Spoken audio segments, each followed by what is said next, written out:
ప్రియులారా, దైవ గ్రంథంలో నుండి ఈ రాత్రి వేళ సమయంలో కొన్ని సంగతులు జ్ఞాపకం చేసుకుందాం. యెహెజ్కేలు గ్రంథం 34వ అధ్యాయం 4వ వాక్యంలో రాయబడినటువంటి సంగతులను జ్ఞాపకం చేస్తా ఉన్నాను. యెహెజ్కేలు గ్రంథం 34వ అధ్యాయం 4వ వాక్యంలో రాయబడినటువంటి మొదటి మాట, ప్రియులారా, ఇక్కడ 7 రకాలైనటువంటి గొర్రెలను దేవుడు జ్ఞాపకం చేస్తూ వచ్చినాడు. ఈ 7 రకాల గొర్రెల గురించి త్వరగా నేను ముగించే ప్రయత్నం చేస్తానని చెప్పి ఈ 7 రకాల మాటలు మీ మనసులోకి తీసుకోవాలి. అయ్యగారు ముందుగానే ఒక 3 చెప్పాడు, నేను ఒక 7 చెప్పి మొత్తం 10 అవుతాయని. ఈ 10 సెలెక్ట్ చేసుకున్నాం. అక్కడ ఎంతమంది 10 మంది కుష్ఠరోగులు బాగుపోయినారు, కానీ దేవుని మహింపరచడానికి వచ్చింది ఎంతమంది చెప్పాలని. కానీ మనము దేవుని వాక్యం విన్న తర్వాత అందరూ దేవుని మహింపరిచే బిడ్డలుగానే ఉండాలి. దేవునికి స్తోత్రం చెప్పండి, హల్లెలూయా. దేవునికి స్తోత్రం చెప్పండి, హల్లెలూయా. ఈ 10 మాటలు విన్న తర్వాత మీ జీవితాలలో వాక్యానుసారంగా ఉండాలి తప్ప దేవుని మర్చిపోయి దేవునికి దూరమై వాక్యానికి దూరమై వెళ్ళడానికి వీలు లేదండి. యెహెజ్కేలు గ్రంథం 34వ అధ్యాయం 4వ వాక్యం తీసిన వారు చదవండి. యెహెజ్కేలు గ్రంథం 34వ అధ్యాయం 4వ వాక్యం మొదటిది, బలహీనమైన వాటిని మీరు బలపరచరు, రోగము గల వాటిని స్వస్థపరచరు, గాయపడిన వాటికి కట్టుకట్టరు, తోలివేసిన వాటిని మరలా తోలుకొని రారు, తప్పిపోయిన వాటిని వెతకరు. అది మాత్రమే కాక మీరు కఠిన మనస్కులై బలాత్కారముతో వాటిని ఏలుదురు. కాబట్టి కాపరులు లేకయే అవి చెదిరిపోయి సకల అడవి మృగములకు ఆహారమాయను. ప్రియులారా, ఇక్కడ 7 రకాల గొర్రెల గురించి దేవుడు జ్ఞాపకం చేస్తున్నాడు. ఏంటన్నా ఏదో వాక్యం చెప్తామని లేచినాం అనుకుంటే గొర్రెల గురించి చెప్తా అనుకోవచ్చేమో. ఆ గొర్రెలు ఎవరో కాదు, దేవుని వాక్యంలో సెలవిస్తా ఉంది. యెహెజ్కేలు గ్రంథం 34వ అధ్యాయం 31వ వాక్యంలో తీసుకోండి. ప్రియులారా, నా గొర్రెలను నేను మేపుచున్న గొర్రెలకు మీరు మనుషులు అన్నాడు. ఈ గొర్రెలు ఎవరో కాదు, మనుషులకు మీరే అన్నాడు. మొదటి గొర్రె బలహీనమైన పోయిన గొర్రె. దేవుడు జ్ఞాపకం చేస్తా ఉన్నాడు. పిల్లరా, ఈ లోకంలో నువ్వు బలహీనంగా ఉన్నావని గొర్రెలకు గొప్ప కాపరిని యేసుక్రీస్తు ప్రభువే నిన్ను బలపరచడం కోసం ఆ మహిమ నుండి ఈ లోకానికి దిగి వచ్చినాడు. దేవునికి స్తోత్రం చేద్దాం బిగ్గరగా. హల్లెలూయా. బలవంతుడైన దేవుడు నిన్ను నన్ను బలపరచడం కోసం ఈ లోకానికి దిగి వచ్చినాడని రక్తమాంసము ధరించుకొని వచ్చి నిన్ను నన్ను రక్షించడం కోసం నీవు నేను పొందవలసిన శిక్షణంతా ఆయన భరిస్తూ వచ్చినాడు. నిన్ను నన్ను బలపరచడం కోసమే. బలహీనమని తెలిసి కూడా, దేవునికి దూరం అయిపోయిన వారమని తెలిసి కూడా నిన్ను నన్ను ఎంతగానో ప్రేమించినాడండి. అటువంటి ప్రేమ ఈ లోకంలో ఎవరు చూపలేరండి. నిజమైన ప్రేమ ఆయన చూపించిన నిజమైన స్నేహితుడు తన స్నేహితుడి కోసం అంట తన ప్రాణాన్ని పెడతాడంట.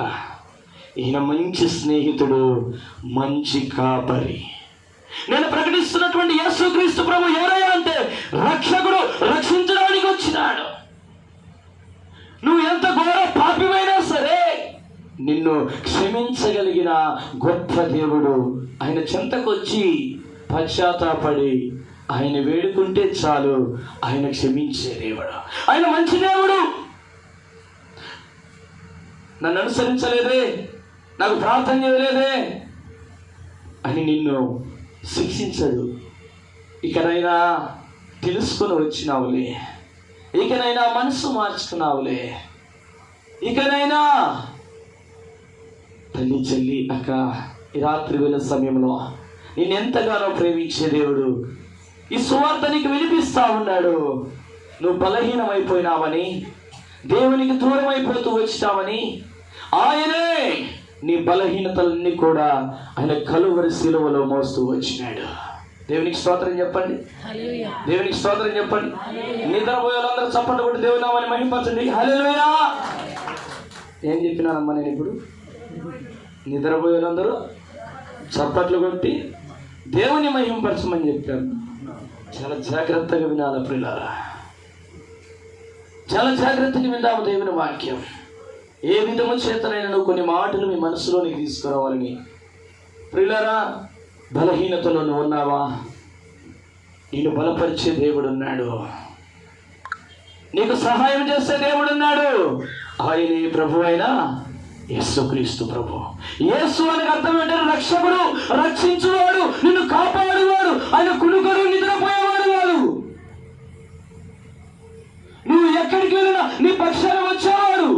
నువ్వు ఉన్నపాటిని మోకరించి నువ్వు ప్రభుని అడిగితే నిజంగా మొరపెట్టు వారికి ఆయన ఉత్తరం ఇచ్చే దేవుడు, సమీపంగా ఉన్న దేవుడు, సహాయం చేసే దేవుడు నేను ప్రకటిస్తున్నా. యేసయ్య నిజంగా నువ్వు మొరపెట్టుడే నీ పక్షమును చేరి. అందుకే దేవుని వాక్యం సెలవిస్తా ఉంది, ఎక్కడ 2-3 కూడి నా నామములో ప్రార్థన చేస్తారో వారి మధ్యలో నేను ఉంటానని చెప్పిన దేవుడు. నేను ప్రకటించే దేవుడు ఎవరంటే సజీవుడు, బ్రతికున్న దేవుడు, మాట్లాడే దేవుడు. దేవునికి స్తోత్రం చెప్పండి. హల్లెలూయా. యేసయ్య నామమునకు స్తుతి కలుగును గాక. యేసయ్య నామమునకు మహిమ కలుగును గాక. నిన్ను నన్ను బలపరచడం కోసమే యేసయ్య వచ్చాడు. మరొక గొర్రెను జ్ఞాపకం చేస్తా ఉన్నాడు. ఒకటి, ఆయన బలహీనమైనటువంటి గొర్రెను బలపరచడం కోసమే వచ్చాడు. రెండవ గొర్రెను అక్కడ జ్ఞాపకం చేస్తాడు. రోగముల వాటిని స్వస్థపరచడం. ఈ లోకములో ఏ రోగానికైనా వైద్యుడు ఉన్నారు. దగ్గర అన్ని రోగాలకు వైద్యుడు ఉన్నారు. కిడ్నీలకు సంబంధించి, కళ్ళకు సంబంధించి, గుండెకు సంబంధించి ప్రతి ఒక్క అనారోగ్య సమస్యకు వైద్యుడు ఉన్నారు. కానీ పాపం అనే రోగానికి ఈ ప్రపంచం మొత్తం తిరిగి రండి, వైద్యుడు ఉన్నాడా? ఏ ఇంజక్షన్లు కానీ ఏ మందులు కానీ పనిచేస్తాయా? పిల్లరా, పాపం అనే రోగాన్ని తీసేయడానికి యేసయ్య వచ్చాడా? దేవునికి స్తోత్రం చెప్పండి. పాపం అనే చిక్కుకొని నిన్న నీ రోగాన్ని, పాపం అనే రోగం